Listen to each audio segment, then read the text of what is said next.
Assalamualaikum warahmatullahi wabarakatuh. Shalom, Om Swastiastu, Namo Buddhaya, salam kebajikan, dan salam sejahtera untuk kita semua. Perkenalkan, kami dari kelompok 8 kelas reguler A untuk proyek mini matematika bisnis. Saya Arimdo dengan NIM 197255157. Saya Nurul dengan NIM 197252283. Saya Jocelyn dengan NIM 197250013. Saya Charlotte dengan NIM 197250001. Dan saya Joanna dengan NIM 197256097. Kelompok kami melakukan analisis perbandingan antara penjualan risol di warung sojo dan juga di kantin musola ITB. Without further ado, ayo kita mulai. Kita ada di kantin Al-Wasat. Sekarang untuk rincian biaya, harga, dan kuantitas untuk setiap toko.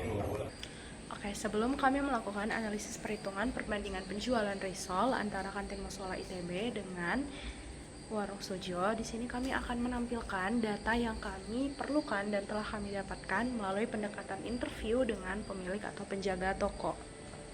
Yang pertama, kantin musola ITB. Di sini kami mengetahui bahwa biaya produksi untuk satu packs risolnya sebesar Rp2.500 dan dijual dengan harga Rp3.500 dan kuantitas penjualan perharinya sebesar 120 unit. Sedangkan warung sojo menunjukkan nominal yang berbeda dan lebih besar, yakni biaya produksi per packsnya sebesar Rp3.000 dan dijual dengan harga Rp5.500 dan kuantitas penjualannya sebesar 100 unit. Selanjutnya kita akan masuk ke dalam analisis perhitungan kami. Untuk menyelesaikan persoalan nomor pertama, yaitu terkait dengan permintaan dan pendapatan maksimum, kelompok kami perlu untuk mengumpulkan dua titik data real, yaitu berasal dari warung sojo dan kantin musola. Untuk warung sojo sendiri, kami menentukan P1 sebesar 5.500 dan Q1 sejumlah 100 pieces. Dan untuk kantin musola sendiri, kami menentukan P2 sebesar 3.500 dan Q2 sebesar 120 pieces. Selanjutnya, kami perlu untuk memasukkan titik-titik yang telah kami tentukan ke dalam persamaan berupa PQ sama dengan A min B dikali Q1. Setelah kami menemukan persamaan 5.500 ditambah 100B sama dengan A yang merupakan persamaan pertama, kami perlu untuk mensubstitusi nilai tersebut ke dalam persamaan kedua, yaitu 3.500 sama dengan A min 120B. Lalu didapatkan hasil berupa A sebesar 15.500 dan B sebesar 100. Lalu selanjutnya kami juga perlu untuk menghitung bentuk fungsi pendapatan yang didapatkan melalui rumus RQ sama dengan PQ dikali Q. Untuk perhitungannya sebagai berikut. Jadi, dari persamaan tersebut diperoleh bentuk fungsi pendapatan sebesar RQ sama dengan 15.500 Q dikurang 100 Q kuadrat. Lalu selanjutnya kami juga perlu untuk menghitung bentuk fungsi pendapatan yang didapatkan melalui rumus RQ sama dengan PQ dikali Q. Jadi, dari persamaan tersebut diperoleh bentuk fungsi pendapatan sebesar RQ sama dengan 15.500 Q dikurang 100 Q kuadrat.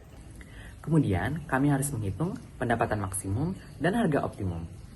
Untuk mencari pendapatan maksimum, kami harus menghitung turunan pertama, titik kritis, serta turunan kedua dari fungsi RQ sama dengan 15.500 Q dikurang 100 Q kuadrat. Untuk caranya sebagai berikut. Untuk hasil dari turunan pertama, kami mendapatkan bahwa R aksen Q sama dengan 15.500 dikurang 200 Q. Kemudian untuk hasil titik kritis, kami mendapatkan Q max R sama dengan 77,5. Untuk uji turunan kedua, kami mendapatkan bahwa turunan kedua dari fungsi RQ sama dengan min 200, di mana persamaan RQ akan maksimum saat Q sama dengan 77,5. Kemudian untuk harga optimum, kami mendapatkan bahwa P max R sama dengan 7.750. Kemudian revenue maksimumnya adalah 662.500. Untuk interpretasi data tersebut, kami mendapatkan bahwa pada titik maksimum, pendapatan marginal adalah 0, yang berarti bahwa saat menjual satu unit tidak akan meningkatkan total pendapatan. Ini adalah batas dari potensi pendapatan berdasarkan modal yang sudah ada. Oke, sekarang giliran aku. Dan sekarang aku akan menjelaskan mengenai biaya produksi, integral, dan laba maksimum. Oke, jadi kita pertama harus berasumsi terlebih dahulu. Asumsi fungsi biaya marginal adalah M0 tambah M1.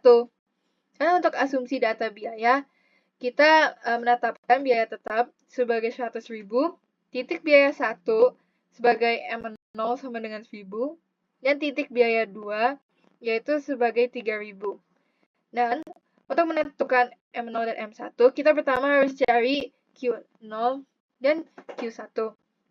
Dan hasilnya adalah M0 sama dengan 1.000 dan M1 sama dengan 20.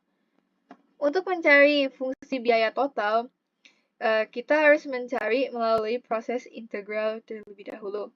Dan hasil yang kita dapatkan adalah CQ sama dengan 100.000 tambah 1.000Q tambah 10Q pangkat 2. Dan untuk fungsi laba, kita dapatkan lewat pendapatan total dikurangin biaya total. Dan hasilnya adalah minus 100.000 ditambahin 14.500Q dikurang 110Q pangkat 2. Dan untuk menentukan Q yang memaksimalkan laba, kita pertama harus cek terlebih dahulu. Hasil yang didapatkan oleh Q max adalah sekitar 65,1 unit. Dan untuk harga optimum yang dihasilkan adalah sekitar Rp8.909 per unit. Nah, jika kita lihat, kuantitas yang memaksimalkan pendapatan, yaitu sekitar 77,5 unit, lebih tinggi dibandingkan kuantitas yang memaksimalkan laba, yaitu sekitar 65,91 unit tadi. Tetapi, harga yang memaksimalkan pendapatan jauh lebih rendah dibandingkan yang memaksimalkan laba. Kuantitas ini menunjukkan bahwa fokus pendapatan dan laba adalah hal yang berbeda. Fokus laba adalah untuk mengoptimalkan selisih pendapatan total dan biaya total. Dengan membatasi produksi hingga 66 unit dan menaikkan harga menjadi Rp8.909, perusahaan dapat mengorbankan sedikit pendapatan, tetapi mereka dapat mengurangi biaya untuk unit tambahan, sehingga menghasilkan laba bersih yang lebih besar. Nah, segitu aja, sekian untuk bagianku. Terima kasih. Sekarang akan diteruskan oleh orang selanjutnya. Kemudian untuk interpretasi data tersebut, kami melakukan perbandingan antara kuantitas yang memaksimalkan pendapatan dan yang memaksimalkan laba. Kuantitas yang memaksimalkan pendapatan yaitu 77,5 unit lebih tinggi dibandingkan kuantitas yang memaksimalkan laba, yaitu 65,91 unit. Tetapi, harga yang memaksimalkan pendapatan yaitu Rp7.750.000 lebih rendah dibandingkan harga yang memaksimalkan laba, yaitu Rp8.909.000. Kuantitas yang memaksimalkan pendapatan dan laba berbeda karena fokus pendapatannya kebanyakan untuk penjualan yang terlepas biaya yang dikeluarkan. Sedangkan fokus laba adalah untuk mengoptimalkan selisih pendapatan total dan biaya total. Dengan membatasi produksi hingga 66 unit dan menaikkan harga menjadi Rp8.909.000, perusahaan mengorbankan sedikit pendapatan, tetapi mereka mengurangi biaya untuk unit tambahan, menghasilkan laba bersih yang lebih besar. Perhitungan ketiga yang akan dibahas adalah surplus konsumen dan juga surplus produsen menggunakan integral area ekonomi. Di sini sudah tersedia rumus integral untuk surplus konsumen dan juga surplus produsen. Kita hanya perlu mensubstitusi nilai Q atau kuantitas, nilai P atau harga, dan juga fungsi harga terhadap kuantitas yang berasal dari perhitungan laba maksimum sebelumnya. Kenapa digunakan kuantitas dan harga yang berasal dari perhitungan laba maksimum? Karena sejatinya surplus konsumen dan produsen bertujuan untuk menilai kesejahteraan sosial sebuah toko atau perusahaan yang pada akhirnya adalah berkaitan dengan profitabilitas. Jadi tidak mungkin sebuah toko atau perusahaan hanya memikirkan pendapatan murni saja, sehingga tidak digunakan kuantitas ataupun harga yang berasal dari pendapatan maksimum. Setelah kami lakukan perhitungan dengan mensubstitusikan nilai-nilai tadi ke dalam rumus yang sudah ada, hasilnya surplus konsumen sebesar Rp217.194,405.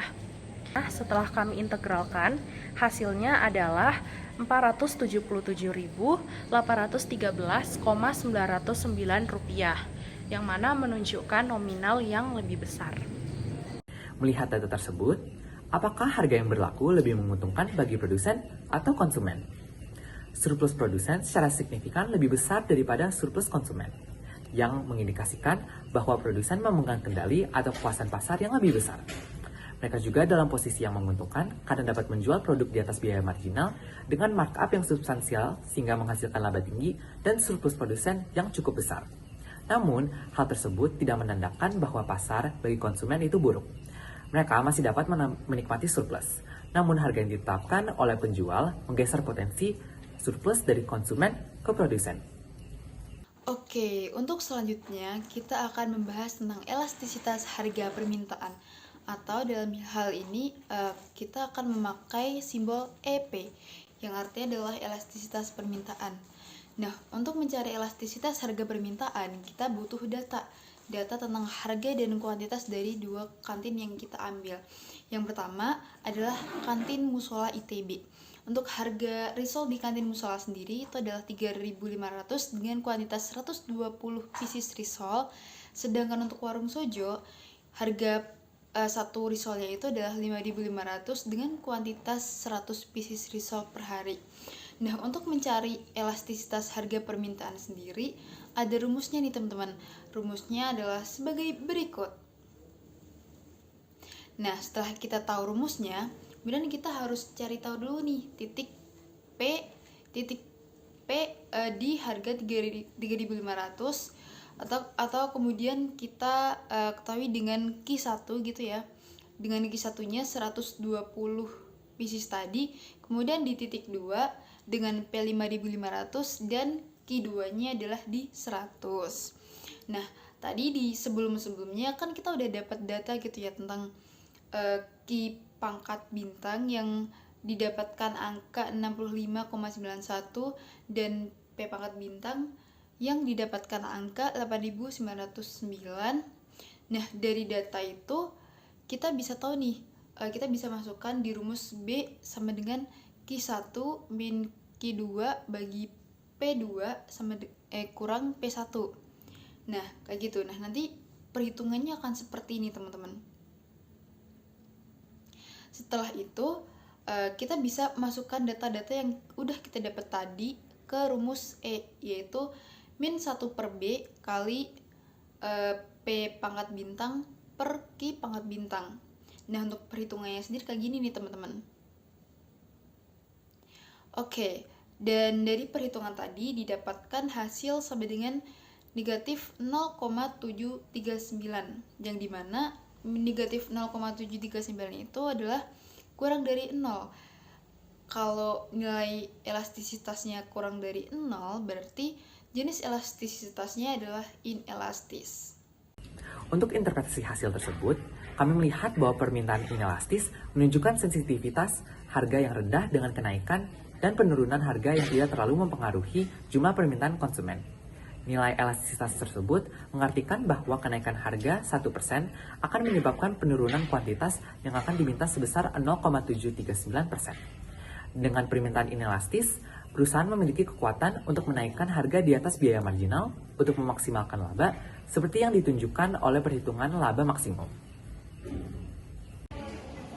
Sekian dari video kami hari ini. Terima kasih sudah mendengarkan.